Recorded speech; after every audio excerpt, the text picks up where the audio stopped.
Unfortunately वो सायरा का गोश्त होता है और उसे वहाँ पर रेड करके पकड़ लिया जाता है। हमने उससे मारा थोड़ी है, वो तो पहले से मरी हुई थी। हम जैसे लोगों को इस तरह ही गोश्त नसीब होता है।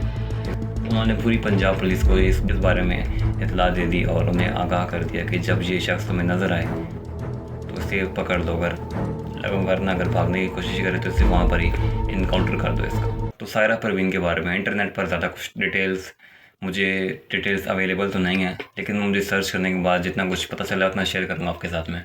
सायरा परवीन की 2 बहनें थीं और एक भाई था और सायरा को थ्रोट कैंसर था। डायग्नोसिस स्टेज 4 की वजह से इसकी डेथ हो जाती है। इसके घर वाले इसे दरिया खानी नाम के कब्रिस्तान में दफना देते हैं। अब नेक्स्ट डे इसकी फैमिली में से इसकी 2 सिस्टर्स आती हैं इसकी कब्र पे फातिहा पढ़ने के लिए, और वो जो मंजर देखती हैं वो देखने के बाद वो हैरान रह जाती हैं। कब्र ओपन होती है और वहाँ पर सायरा की डेड बॉडी मौजूद नहीं होती। वो घबरा जाती हैं, परेशान हो जाती हैं और वो वहाँ पर शोर मचा देती हैं। यहाँ पे आवाम इकट्ठी होती है और वो वहाँ पे पुलिस को बुलाते हैं। जब इलाके की पुलिस आती है वहाँ पर तो वो कब्र से निकलते हुए फुट स्टेप्स को फॉलो करते हैं। उस फुट स्टेप को फॉलो करते हुए पुलिस एक घर के पास पहुँच जाती है जिसका दरवाज़ा बंद होता है। अंदर से पुलिस काफ़ी बार खटखटाती है लेकिन दरवाज़ा कोई अंदर से ओपन नहीं करता, खोलता नहीं है। तो दरवाज़ा तोड़ देते हैं और अंदर मौजूद एक शख्स को देखते हैं जहाँ पर अंदर पूरे कमरे में खून ही खून होता है और एक जगह पर हंडिया में गोश्त पक रहा होता है और वो सायरा का अनफॉर्चुनेटली वो सायरा का गोश्त होता है और उसे वहाँ पर रेड करके पकड़ लिया जाता है। उसका नाम मोहम्मद अली होता है और जब तफ्तीश के दौरान उससे पूछा जाता है तो उसके वर्ड्स ये होते हैं, हमने उससे मारा थोड़ी है, वो तो पहले से मरी हुई थी। हम जैसे लोगों को इस तरह ही गोश्त नसीब होता है। एग्जैक्टली ये उसके वर्ड्स थे।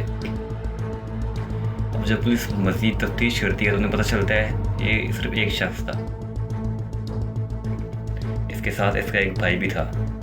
ये तो सिर्फ खाने वाला था जिसने खाया, लेकिन जिसने पकाया था काट कर और जो निकाल कर लाया था वो कोई और था। असल में वो इसी मोहम्मद अली का भाई था जो कि वहाँ से फ़रार हो गया था ये सब कुछ करने के बाद। और जब ये बात वहाँ के पीएम को पता चली तो उन्होंने पूरी पंजाब पुलिस को इस बारे में इतला दे दी और उन्हें आगाह कर दिया कि जब ये शख्स तुम्हें नज़र आए तो उसे पकड़ लो, वरना अगर भागने की कोशिश करे तो इसे वहाँ पर ही इनकाउंटर कर दो इसका। अब ये आदमी रातों रात बदनाम हो गया पूरे मुल्क में। इन दोनों की बीवियाँ भी थी जो कि इन दोनों को छोड़कर जा चुकी थी इनकी इन्हीं हरकत की वजह से। अब ये आदमी छुपा होता है अपने घर पे, जो मोहम्मद अली का भाई होता है।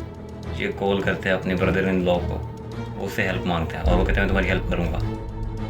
उसका ब्रदर इन लॉ पुलिस के पास जाता है और जब इसे कॉल करके पुलिस के सामने इससे लोकेशन पूछता है इसकी कि तुम इस वक्त कहाँ पर हो, और जैसे एग्जैक्ट लोकेशन बताया जाए जिस तरीके पुलिस उस लोकेशन पे पहुंचकर रेड करती है और उसे वहाँ पर पकड़ लेती है।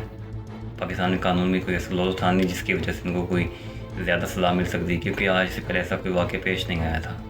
इसलिए इनको सिर्फ 2 साल की सज़ा हुई कब्र को खोदने की वजह से, और उसके बाद उनको रिहा कर दिया गया। रिहा होने के बाद दोबारा से अपनी ज़िंदगी में वापस चले गए।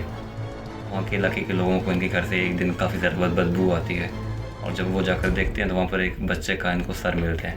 दोबारा पुलिस रेड करती है, इनको पकड़ लेती है, इन दोनों को औलाद में बंद कर देती है। अब ये आदी हो चुके थे, एडिक्ट हो चुके थे इंसानी गोश्त खाने के, उस वजह से दोबारा इनको सिर्फ 12 साल की सज़ा होती है और आज ये जेल में बंद हैं दोनों भाई।